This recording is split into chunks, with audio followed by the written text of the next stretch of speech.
Bismillahirrahmanirrahim. Assalamualaikum warahmatullahi wabarakatuh. Alhamdulillah wassalatu wassalamu ala Rasulillah wa ala alihi wa sahbihi ajma'in. Qala rabbi shrah li sadri wa yassir li amri wa hlul 'uqdatam min lisani yafqahu qawli. Subhanaka la ilma lana illa ma 'allamtana innaka antal alimul hakim wa la hawla wa la quwwata illa billahil aliyyil azim. Amma ba'd. Alhamdulillah, terima kasih kepada semua yang hadir pada malam ini untuk sama-sama kita berkongsi dalam tajwid Al-Quran. Jadi bagi pelajar peserta yang ada buku, boleh buka buku ini. Hari ini kita akan discuss berkaitan dengan tajwid Quran ni pada topik ikhfa hakiki pada page 50. Jadi boleh buka page yang ke-50. Okey. Pada pembelajaran yang terdahulu berkaitan dengan tajwid Al-Quran, kita dah lihat pada hukum iqlab. Iqlab bermaksud bacaan yang bertukar daripada nun bertemu dengan ba jadi mim bertemu dengan ba. Itu dinamakan sebagai iqlab. Jadi pada hari ini kita akan tengok ikhfa hakiki muka surat yang ke-50. Bagi ada buku boleh buka buku. Kalau tak ada buku boleh tengok di hadapan. Okey, ini dia iqlab semua. Okey. Ini ialah iqlab. Jadi tengok muka surat 49 ni, mungkin boleh baca sendiri apa maksud iqlab itu sendiri. Kalau yang tak faham boleh baca, dan juga tak faham lagi boleh tanya insya-Allah. Okey. Ini contoh-contoh iqlab. La yumbadhan sami'un basir amburika. Ini ialah iqlab. Jadi pada 2-3 minggu lepas, kita dah sentuh berkaitan dengan iqlab. Iqlab bermaksud bertukar. Maksudnya daripada nun mati bertemu dengan ba, jadi mim bertemu dengan ba. La yumbadhan sami'un amburika. Jadi kita perlu tutup bibir. Okey. Baik, insya-Allah pada hari ini kita akan tengok ikhfa pula. Hari ini ikhfa hakiki. Okey, semua para pelajar peserta yang dikasihi sekalian boleh tengok buka pada muka surat yang ke-50. Kita tengok pada malam ni satu topik yang begitu rapat dengan kita, iaitu topik ikhfa hakiki. Cuma dalam kitab ni dan juga dalam kebanyakan kitab-kitab Arab, dia tidak namakan sebagai ikhfa hakiki. Biasanya dia letak ikhfa sahaja. Biasanya ikhfa sahaja. Tapi merujuk kepada perkara yang sama. Okey, ikhfa hakiki. Ikhfa. Apa maksud ikhfa? Para pelajar yang dikasihi sekalian, ikhfa bermaksud dari sudut bahasa menyembunyikan. Khafa. Khafa maksudnya slow ataupun perlahan ataupun sembunyi. Dari sudut istilah, iaitu ikhfa menyembunyikan sebutan nun sakinah antara sebutan izhar dan idgham tanpa sabdu berserta dengung pada huruf yang pertama. Okey, sekali lagi kita ulang supaya lebih faham. Ikhfa bermaksud menyembunyikan sebutan nun sakinah. Nun sakinah ialah nun yang mati. Okey, kalau ada pensel, ada pen, boleh tulis kat situ nun sakinah, nun yang berbaris sukun ataupun berbaris mati. Menyembunyikan sebutan nun sakinah antara sebutan izhar dan idgham. Maksudnya bukannya dibaca dengan izhar. Izhar maksudnya bacaan yang jelas. Idgham maksudnya bacaan yang huruf pertama masuk ke dalam huruf yang kedua. Huruf yang pertama masuk ke dalam huruf yang kedua. Itu ialah idgham. Tanpa sabdu. Maksud tanpa sabdu ialah kedudukannya tidak ada sabdu lah ni. Maka perlu dibaca dengan dengung pada huruf yang pertama. Perlu dibaca dengan dengung pada huruf yang pertama. Okey. Jadi kita faham di sini ikhfa bermaksud sembunyi. Sembunyi apa? Sembunyi sebutan huruf nun sakinah. Nun yang mati. Dan juga ia tidak ada sabdu. Perlu kita dengungkan sepanjang 2 harakat pada huruf yang pertama. Sekejap lagi kita akan tengok satu persatu apa contoh bacaan ikhfa hakiki ini. Baik. Ada berapa huruf ikhfa? Kalau pembelajaran sebelum ni kita dah lihat iqlab ada satu huruf sahaja, iaitu nun mati dan juga tanwin bertemu dengan huruf ba. Itu ialah iqlab. Tetapi pada ikhfa dia ada 15 huruf. 15 huruf. Okey, cuba tengok hurufnya. Sad, zal, tha, kaf, jim, shin, qaf, sin, dal, ta, zai, fa, ta, dad dan juga huruf dha. Okey. Setengah rumus dalam kitab-kitab Arab dia beritahu untuk mengingati huruf ikhfa ini antaranya ialah satu jeza, saddaqa, fasiq, dhatadhin, syadza. Itu antara rangkai kata lah ataupun rumus yang boleh diingat. Tapi pendek kata huruf ikhfa yang paling banyak dalam hukum nun mati dan juga tanwin. Perbahasan kita masih lagi pada bab nun mati dan juga tanwin iaitu pada subtopik ikhfa hakiki. Baik, mari kita tengok semua iaitu 15 huruf-huruf ikhfa hakiki yang perlu didengungkannya. Okey, yang pertama ialah huruf sad. Okey. Kita tengok huruf sad nun mati bertemu dengan huruf sad tanpa tanpa dua kalimah. Maksudnya dalam satu kalimah. Mansura. Nun mati ini bertemu dengan huruf sad. Mansura. Okey, yang kedua min siyamin. Nun mati bertemu dengan huruf sad. Jadi kalau orang tanya kat kita apakah hukumnya di sini, maka kita jawab hukumnya ialah ikhfa hakiki. Apakah tanda-tanda ikhfa hakiki? Nun mati bertemu dengan huruf sad, sama ada dalam satu kalimah ataupun dalam dua kalimah.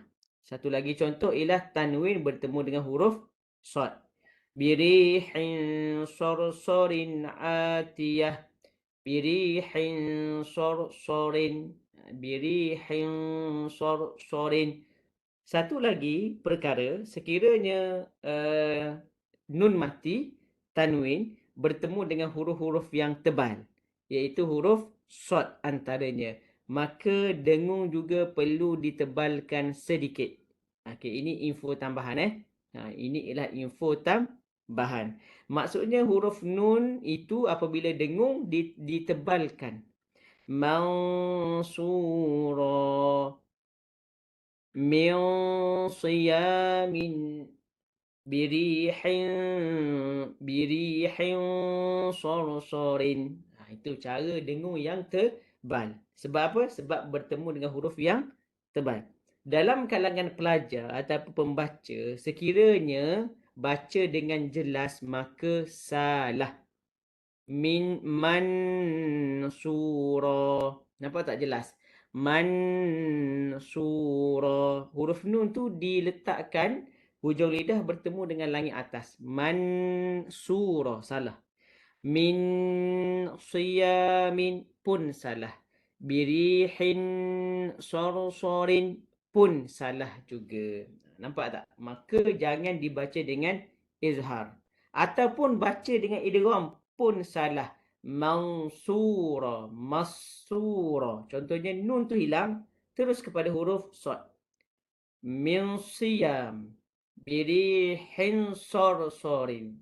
Itu ialah idgham. Huruf pertama masuk dalam huruf yang kedua. Salah. Jangan baca sedemikian. Okey.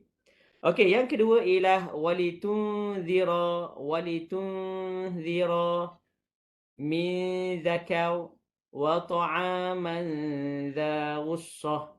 Ni tanwin bertemu dengan huruf zal. Ni ialah huruf yang kedua, huruf zal. Bagi para pelajar yang para peserta pembaca yang kurang mahir dalam tempat dengung. Okey, dalam kalangan mungkin ada yang beginner. Maka tak tahu macam mana kita nak kenal pasti ia dengung ataupun tak dengung. Cara yang paling senang ialah kita guna Quran yang berwarna. Okey, ulang sekali lagi.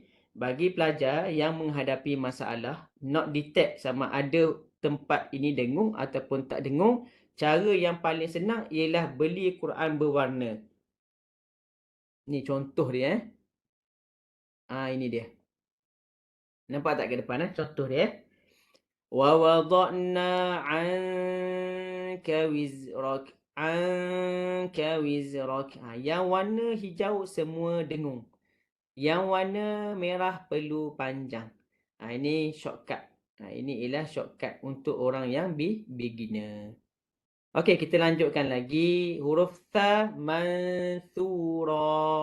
Huruf kaf ankala. Huruf jim nunji min jibal. Huruf shin mansyura. Huruf qaf yanqalib. Huruf qaf, huruf yang tebal pun perlu ditebalkan dari sudut dengungnya.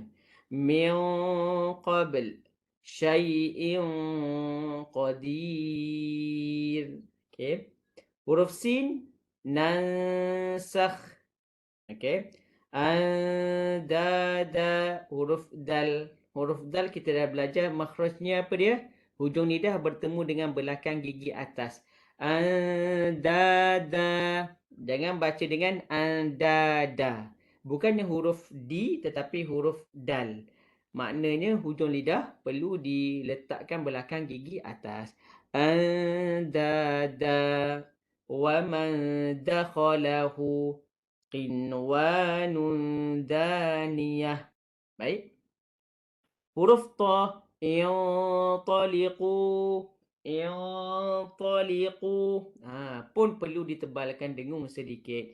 Min tin sa'idan tayyiba. Contoh huruf ta. Huruf seterusnya ialah huruf zai. Okey, huruf zai munzalin. Tak perlu tebal. Huruf fa yunfiqun. Ada setengah pembaca huruf fa bertukar dengan huruf pa. Kalau ada dalam kalangan yang baca dengan huruf pa, maka sila baiki. Huruf ta pula, huruf ta kuntum in tatuba. Okey. Huruf dot tebal ke tak tebal? Tebal. Maka perlu didengungkan dengan sedikit tebal. Manzud min dhurrin musrifatun dhahikah. Musfiratun dhahikah. Musfiratun dhahikah. Dengung tebal. Yang akhir sekali ialah huruf dha. Huruf dha tebal, maka dengung pun perlu tebal. Wanzur man zulim zillan zalila. Kalau baca dengung yang kurang tebal, maka ia kurang tepat. Bukannya salah, dia kurang tepat. Baik. Okey, kita tengok kaedah sebutannya. Semua para pelajar peserta cuba tengok muka surat 51 ni, kaedah sebutan. Iaitu menghilangkan zat nun sakinah atau tanwin dengan mengekalkan sifat dengung padanya. Maksudnya kita baca ke mana? Wanzur. Jangan baca dengan zat nun sakinah, nun yang mati. Wanzur, salah. Mandud, salah. Okey? Jangan baca dengan zat nun sakinah, bukan pada makhrajnya. Maka kita perlu dengung. Maksud dengung ialah hampirkan kepada huruf yang kedua. Dan juga makhraj dengung di mana? Sini. Di khayshum, di pangkal hidung. Maka kita dengung dengan kita punya rongga hidung. Perhatian perlu diberikan ketika ingin mencukupkan harakat dengung ikhfa, iaitu ketika menyebut huruf berbaris sebelum nun kerana mungkin timbul mat yang dipanjangkan tanpa sengaja. Okey, ini dia. Kita perlu cukupkan harakat dengung ikhfa itu, iaitu sebanyak 2 harakat. Jangan kita baca terlalu lama. Takut kita menimbulkan huruf-huruf yang baru untuk dipanjangkan. Okey. Contoh. Kuntum. Segelintir pembaca akan membaca dengan bacaan yang salah, iaitu kuntum. Dan minkum, pembaca akan tersalah membaca dengan minkum. Okey, ini ramai yang tidak sedar ini berlaku. Maka perlulah di-verify bacaan di hadapan guru. Contoh, Kuntum, dia baca dengan kuntum. Seolah-olah ada huruf waw selepas daripada huruf kaf. Salah. Ini bacaan yang salah ya. Minkum, dia baca dengan minkum. Minkum. Dia tak dengung terus. Dia ada huruf ya dulu.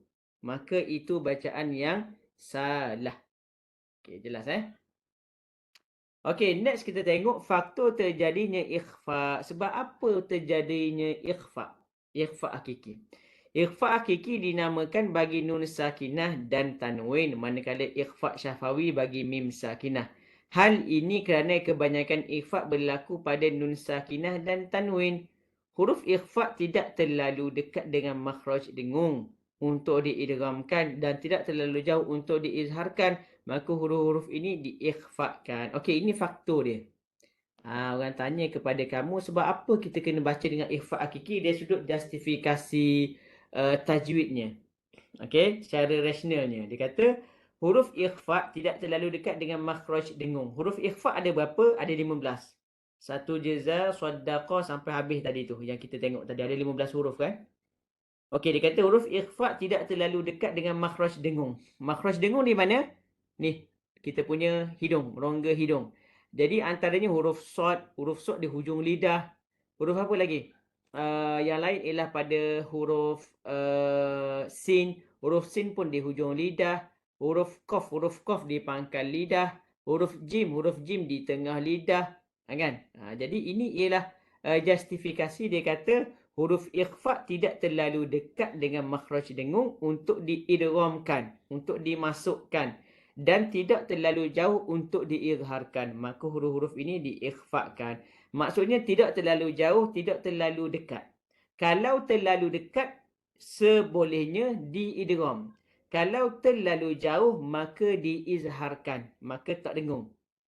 Okey. Contoh huruf-huruf yang jauh yang perlu diizharkan ialah huruf halqiyah, iaitu huruf ain, huruf ha, huruf hamzah. Maka kita baca dengan izhar. Halimun alim, hakimun alim. Mim mati bersabdu, kemudiannya bertanwin, kita pun sebut huruf ain dengan jelas. Hakimun alim. Maka huruf ain sebab di leher, sebab jauh dengan kita punya rongga hidung, khayshum, maka dibaca dengan izhar. Baik Kalau huruf yang dekat, maka boleh diidghamkannya. Idgham ni maksud dia apa? Idgham ni maksudnya ialah memasukkan huruf pertama ke dalam huruf yang kedua. Okey Jadi ini ialah pertengahan. Maka huruf ikhfa pertengahan kita baca dengan ikhfa, sembunyikan huruf nun itu. Baik. Tanda ikhfa dalam Al-Quran. Apakah tanda-tanda ikhfa dalam Al-Quran? Dari segi penandaan, tiada tanda sukun di atas nun sakinah dan tiada tasydid pada huruf selepasnya. Okey, contoh wa in kuntum. Okey, wa in kuntum. Ini bacaan yang betul lah. Wa in kuntum. Bacaan yang salah, ini dia. Wa in kuntum. Dia tambah huruf waw. Wa in kuntum. Salah. Okey. Wa in kuntum. Betul. Okey. Bagi penandaan berkait dengan tanwin pula adalah dengan adanya baris dua, yakni tanwin tidak selari dan huruf selepasnya tidak bertanda tasydid. Ini contoh tanwin yang tidak selari. Okey, tanwin yang tidak selari. Ini tanwin tidak selari. Zoom sikit. Tanwin ada berapa semua? Para pendengar, pembaca, tanwin ada dua. Satu tanwin selari, satu lagi tanwin yang tidak selari. Ini tanwin tak selari ni. Birihin sor zillan zalila. Ini tanwin yang tidak selari, ini tanwin yang selari. Tanwin yang selari maka tak dengung, tidak dengung. Tanwin yang tidak selari maka perlu didengungkannya. Ini tanwin yang birihin, tanwin yang tidak selari maka dengung. Ini tanwin yang selari maka dibaca dengan jelas. Okey, last kali pada malam ini susunan huruf ikhfa. Okey, susunan huruf ikhfa. Okey, yang pertama susunan kekuatan ikhfa diukur dari segi jarak huruf ikhfa dengan nun mati, nun sakinah dan tanwin. Huruf ikhfa paling kuat ialah huruf ta, dal dan juga huruf ta. Huruf ikhfa pertengahan shad, zal, tha, jim, shin, sin, zai, fa, dha dan juga dha. Yang paling tidak kuat, paling rendah ialah paling dekat dengan huruf izhar iaitu huruf qaf dan juga huruf kaf. Okey. Dengung pada bacaan hifz hakiki perlu ditebalkan atau dinipiskan berdasarkan huruf yang selepasnya. Jika selepasnya huruf isti'la maka tebal, jika huruf al-istifal maka nipis. Jadi ini contoh dia. Tadi dah sebut dah, kita sebut sekali lagi. Bagi huruf selepasnya yang bersifat tebal, contoh huruf ta, okey. Samawati tibaqa. Nampak tak? Tanwin ni bertemu dengan huruf ta. Huruf ta ialah huruf isti'la. Huruf nun mati bertemu dengan huruf qaf. Qaf ialah huruf isti'la. Tanwin bertemu dengan huruf sad. Sad ialah isti'la. Nun mati bertemu dengan huruf dha. Dha ialah isti'la. Maka perlu ditebalkan. Laman darruh. Nun mati bertemu dengan huruf dad. Perlu ditebalkan. Dengung ikhfa'nya ditebalkan. Contoh samawati tibaqa. Jangan baca dengan samawati tibaqa. Kurang tepat. Wa man qala. Jangan baca dengan wa man qala. Birihin sarsarin. Jangan baca dengan birihin sarsarin. Dhanna. Jangan baca dengan dhanna. Laman darruh. Jangan baca dengan laman darruh. Okey, jelas Dan bagi huruf yang selepasnya nipis, maka dengung ikhfa dibaca dengan nipis. Contoh min samarihi safarin fa'iddah. Okey, ini ialah dengung yang tebal dan juga dengung yang perlu dinipiskan. Huruf isti'la yang bersifat tebal maka dibaca dengan tebal. Apa dia huruf isti'la? Ada 7. Kha, sad, khussa, dagtin, dad, ghin, ta, kidh, qaf dan juga huruf dha. Baki kepada 7 huruf ni ialah istifal. Itu dibaca dengan nipis. Sebut dengan nipis, dengung pun dengung yang nipis. Wallahu ta'ala a'lam. Okey, habis untuk topik kita pada malam ni, itu ikhfa. Bagi yang hadir lambat boleh baca sendiri dalam buku kita ini. Ada contoh semua. Sekiranya tidak faham boleh tanya dalam sesi kelas kita pada sekarang ataupun pada masa akan datang, insya-Allah. Okey, now semua kita akan tengok talaqi surah Asy-Syarhi, surah Alam Nashrah. Boleh buka Quran ataupun tengok di hadapan semua. Kita baca surah Alam Nashrah secara beramai-ramai. Dan juga kita bertalaqi. Kita tengok mana dengung, mana panjang. Dan juga kita cuba applykan apa yang kita belajar tadi di dalam surah, dalam bacaan surah ini, insya-Allah. Okey, jadi macam biasa, okey, saya baca, yang ada di rumah, ada di tempat masing-masing boleh ikut.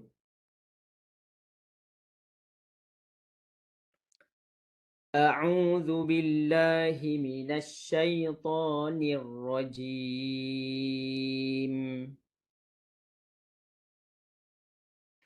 بسم الله الرحمن الرحيم.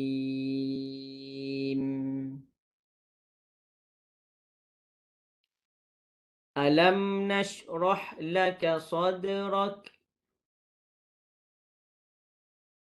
ووضعنا عنك وزرك